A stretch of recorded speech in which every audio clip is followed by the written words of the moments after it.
Salut, bienvenue dans les coulisses de la photographie. Ici Nizar Bredan, photographe passionné. Et aujourd'hui je vais te parler d'un phénomène très récurrent parmi les photographes amateurs. J'en faisais partie. Donc écoute bien si t'en es un parce que c'est quelque chose qui ruine beaucoup trop de photos.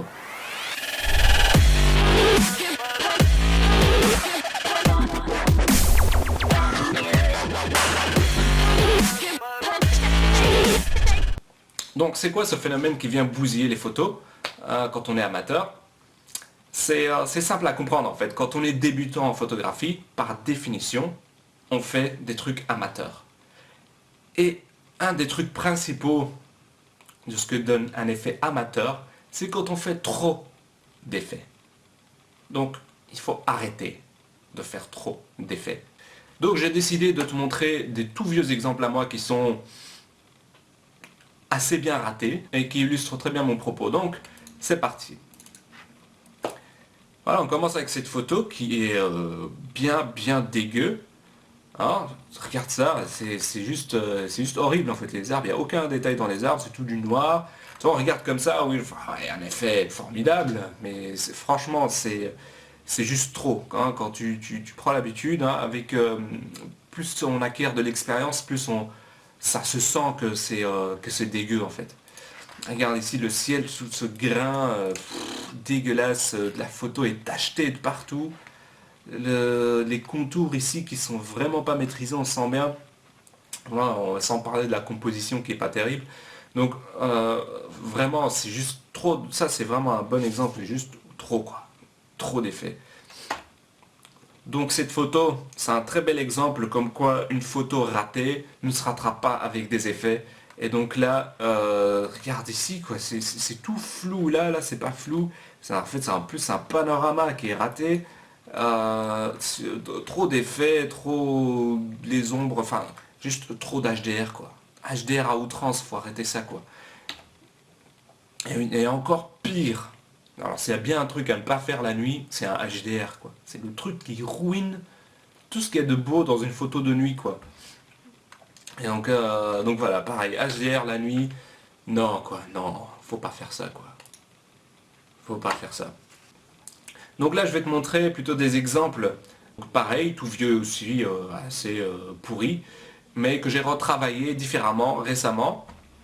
Et voir la différence que ça peut faire entre une photo avec trop d'effets et une photo avec des effets plus maîtrisés. Et donc là c'est pareil, c'est aussi un HDR qui était fait sur la Piazza Navona à Rome. Et voilà, ça c'est la nouvelle version. Ça n'a plus rien à voir, les couleurs sont beaucoup plus vives. Et pourtant ça reste un HDR. Hein. C'est aussi... donc c'est la même technique, si on peut dire, c'est le même effet, mais beaucoup plus subtil. Vous voyez, c'est juste, ça n'a plus rien à voir quoi.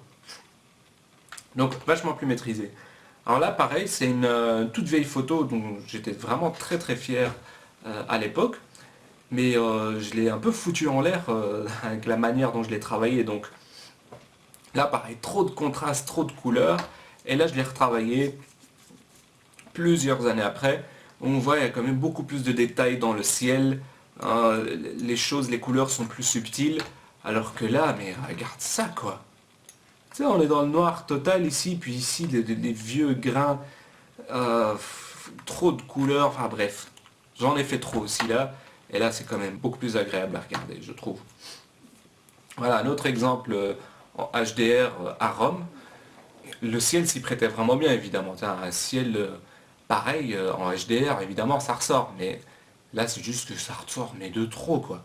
Et là, j'ai retravaillé aussi en HDR, mais avec des effets beaucoup plus maîtrisés et des couleurs beaucoup plus belles. Un grain, évidemment, qui est nettement mieux que celui-ci. Donc voilà, ça c'était encore un autre exemple. Et je vais finir avec celui-ci, où c'est un bâtiment que j'avais photographié aux Pays-Bas, qui est réellement comme ça en fait. Il est réellement complètement de travers, il est construit comme ça. Et donc j'avais fait cette photo, et j'ai retravaillé plusieurs années après, comme ceci, avec beaucoup moins d'effets, mais du coup elle est beaucoup plus lumineuse, elle est beaucoup plus mieux, comme on dit. Ah, là, c'est juste... c'est pareil, tu vois ici les zones d'ombre que ça vient faire, et puis ces petites lumières là, c'est tous des effets non maîtrisés du HDR, et le grain de la photo qui est vraiment pas maîtrisé non plus, et là, boum, quoi. On est beaucoup plus posé et beaucoup plus mature en fait dans le résultat. Et donc c'est ça que j'ai envie de dire en fait, c'est que ce que tu fais intuitivement en tant qu'amateur, c'est vouloir mettre tel effet, et ben prends-en conscience et diminue-le. Ça commence comme ça, et franchement tu vas faire un grand pas en appliquant ceci. Et donc je vais simplement finir par cette citation qui dit: un homme apprend de ses erreurs, un homme intelligent apprend des erreurs des autres. Donc sois intelligent, apprends de mes erreurs.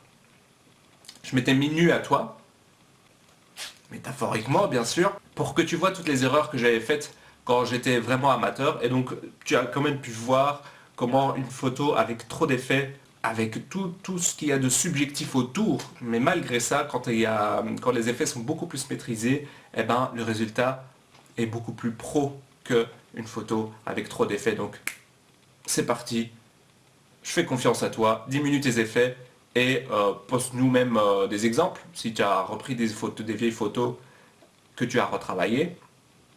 Partage, je serais ravi de voir ça. Et donc on se revoit la prochaine fois, prochain épisode. À bientôt.